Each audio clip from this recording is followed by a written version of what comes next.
We go now to a story that is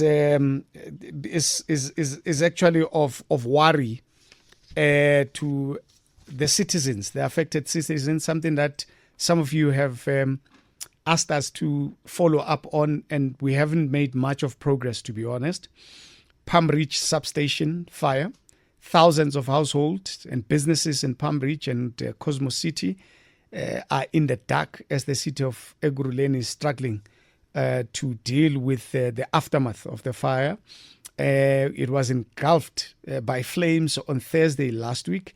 Nobody knows as yet what has been the cause of this particular blaze, but the damage is big. I mean, if some of you saw the video or the pictures that were doing the rounds, you'd understand exactly what's been going on. I'm told that numerous cases appearing at the Palm Ridge Magistrate Court have been rolled over to later dates because there is no power supply in the courtroom.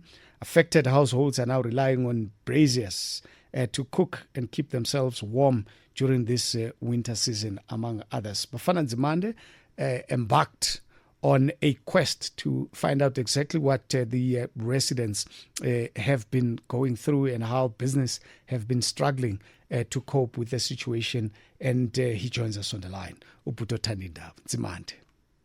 Molo Jovicho. How are you, my brother? Are you good? Kamba kakuhle mhlobami. Kamba njani ngapho ngaku? Sabulela. Ngajibiliki mfundini. Jibiliki. Good touch is a move. Touch is a move. Move is a bullet is a hit. I forgot that one.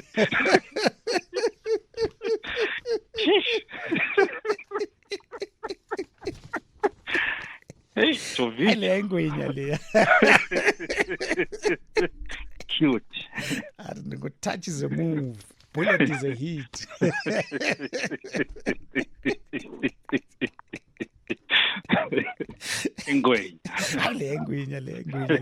Anyway, tell us about where you are, Mfundini. Yeah, Jovicho, I'm in Palm Ridge, which is covered by the city of Ekurhuleni, and I'm here because, Jovicho, a lot of households and businesses have expressed frustration because they've been without power for the past 6 days.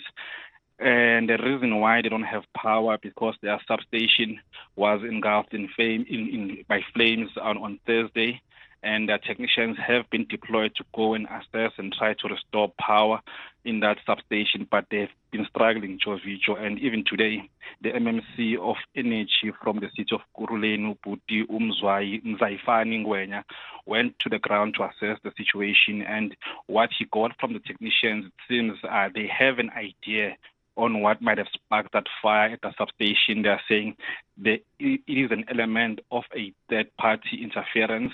At this moment, they've handed this matter to the police to investigate on exactly where did this third-party interference come from, and they are saying they want whoever is responsible for that fire to be held accountable.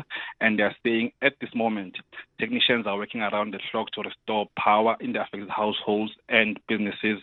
But if all goes according to plan, residents and businesses will get electricity by Tuesday next week, which is the 15th of July. Oh, I see. But for now, at least there's a date now, the next week, Tuesday. Yeah.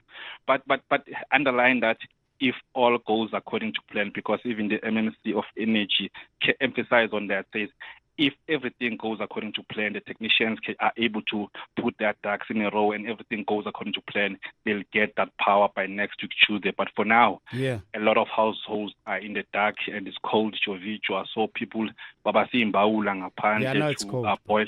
Yeah, the boil water, make milk for babies, and even prepare some of their meals. And some are saying it's even cold inside the houses because they don't have heaters. And Omunyo Putuchena hasn't even taken a bath because the water is cold. And if you can check the temperature as well, it's a bit cold. So he hasn't been able to take a bath because there's no running warm water inside his household. But even the court, the Palm Ridge court, is also affected because it falls within the affected area. So most of the cases have been rolled over to later days. So according to what we got today, saying if all goes according to plan, there'll be power by next week, Tuesday. So it seems even the courts will be struggling from now until next week, Tuesday. What have they had, at least those that you've communicated with? Have they hinted as to what have they had to be the possible cause of the situation that they find themselves in terms of the damage? Mm-hmm. Well, according to the MMC of Energy, Zaifani Ngwenya, he says technicians have indicated that since there was someone or a group of people who tampered with the station, so that also caused the fire. But at this moment, they say they've handed this matter to the police to properly investigate. But from the current investigation from their end, it shows that somebody went there and maybe tried to tamper with the substation. That's how it caught fire. But at this moment, they don't have anyone to hold accountable. But they're hoping that if that investigation gives them the lead, whoever is responsible should be held accountable, because they're saying it has affected a lot of households and businesses and even the courts. So someone needs to come in and account, and they're calling on residents to keep an eye on local infrastructure to make sure that you protect it from acts of vandalism and theft, because they suspect that with this substation, somebody went there and tried to tamper with it. Yeah. So must be tough for businesses as well, isn't it? It's tough, Jovicho. It's tough.